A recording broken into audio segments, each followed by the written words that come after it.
दोस्तों, जो self confidence होता है किसी भी अच्छे वक्ता का सबसे पहली पहचान होती है, वो है आत्मविश्वास। आत्मविश्वास को पाने के लिए सबसे पहले आत्मविभूत होना जरूरी है।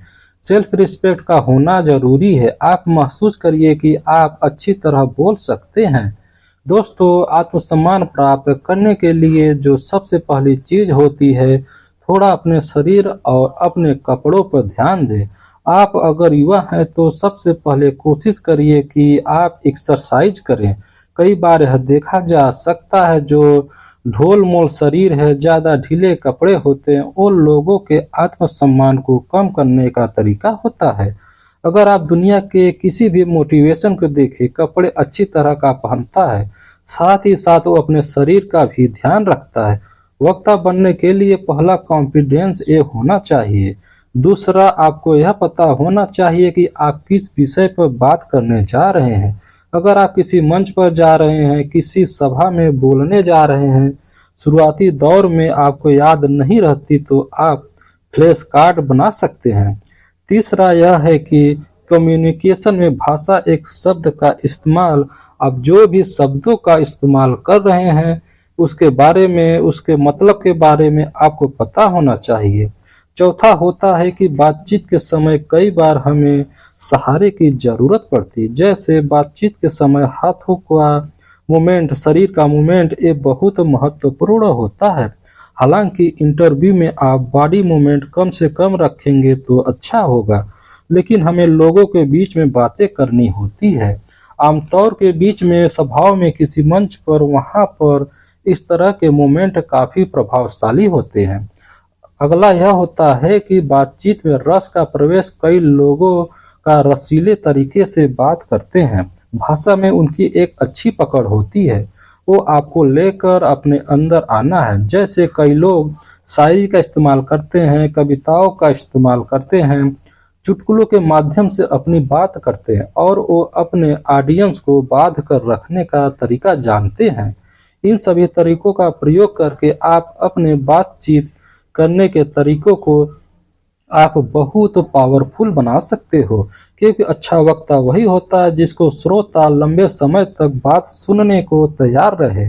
बातचीत का गोल्डन रूल ये भी होता है कि सामने वाले से आंख मिलाकर बातचीत कर सके और यह समझ सको कि वह क्या चाहता है। अगर आप भीड़ में बोल रहे हैं तो आंखें से आंख मत मिलाइए, क्योंकि जब इतने लोग सामने होते हैं तो आपका कॉन्फिडेंस काफ़ी कम कर देते हैं। उन सभी के आई कांटेक्ट से बचिए, उसको यह महसूस होगा आप उसे देख रहे हैं। आई कांटेक्ट से ये होगा आपके अंदर एक हिचकिचाहट हो रही है, उससे आप बच जाएंगे। उसके बालों या माथों तक नजर रखेंगे तो आप अपनी बातें कह पाएंगे। अगर आप आंखें झुकाकर बात कर रहे हैं तो अवॉइड करके बात कर रहे हो तो आपको विफल वक्ता माना जाएगा। दोस्तों, अगर आप बहुत अच्छा वक्ता हो तो आपको हर जगह सम्मान दिया जाएगा।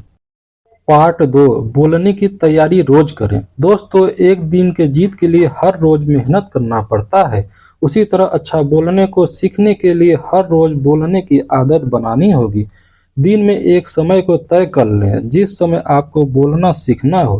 अगर आपको किसी मंच पर बोलना हो तो उसके लिए आपको पहले से ही रोज उस टॉपिक के बारे में बोलना शुरू करें। जब भी आप घर पर बोलने की तैयारी कर रहे हैं तो मानकर चले कि आप उस स्थान पर बोल रहे हैं जहां आपको बोलना है। दूसरे के बोलने के तरीकों को जानें। कुछ लोग ऐसे होते हैं जिनको सुनने के लिए लाखों लोग दीवाने रहते हैं। ऐसे व्यक्ति के माध्यम से भाषण व बात को लोग काफी पसंद के साथ देर तक सुनते हैं। आपको अगर अच्छा बोलना हो तो ऐसे लोगों के बोलने के तरीकों को ध्यान से के साथ सुने, लगातार न बोलते जाए। मंच पर या कभी भी बोलने का मतलब यह नहीं है कि आप अपने बात को लगातार बोलते जाए। लगातार बोलने से दूसरे व्यक्ति को लगता है कि आप बस रट्टा मार रहे हैं, लेकिन सही बोलने का टिप्स होते हैं कि अपनी बात को बोलते समय कुछ देर रुकना और उसके बाद फिर से बोलना। यह टिप्स आपकी बोली को ऐसा बना देगा कि सुनने वाला आपकी बात को सुन और समझ सकते हैं। तथ्य और उदाहरण का इस्तेमाल करें। अपनी बात को भरी और विश्वास के भरपूर बनाने के लिए बोलते समय उदाहरण और तथ्य का इस्तेमाल करना जरूरी होता है।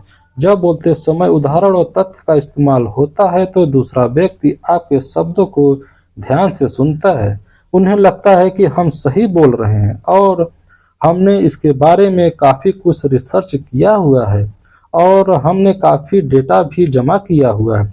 तो बोलने का यह भी एक टिप्स है कि बोलते समय उदाहरण और तथ्य का उपयोग किया जाए। मुस्कान के साथ बोलना चाहिए। बोलने के टिप्स और तरीके में यह भी टिप्स शामिल है कि बोलते समय चेहरे पर हल्की सी मुस्कान रखी जाए। चेहरे पर मुस्कान के साथ बोलने से हमारे अंदर का काफ़ी डर कम हो जाता है और दूसरा व्यक्ति हमारी बातों को ध्यान से सुनता है। साफ आवाज में बोलना चाहिए। दोस्तों, साफ आवाज में बोली का भी अहम हिस्सा होता है। कभी ऐसा भी देखने को मिलता है कि कुछ लोगों की आवाज काफी अच्छी लगती है तो वहीं कुछ लोगों की आवाज हमारे कान में चुभती है। उदाहरण के तौर पर गायकर का आवाज अच्छा लगता है। अपनी बोली को सुधारने के लिए अपनी आवाज को सुधारना जरूरी होता है।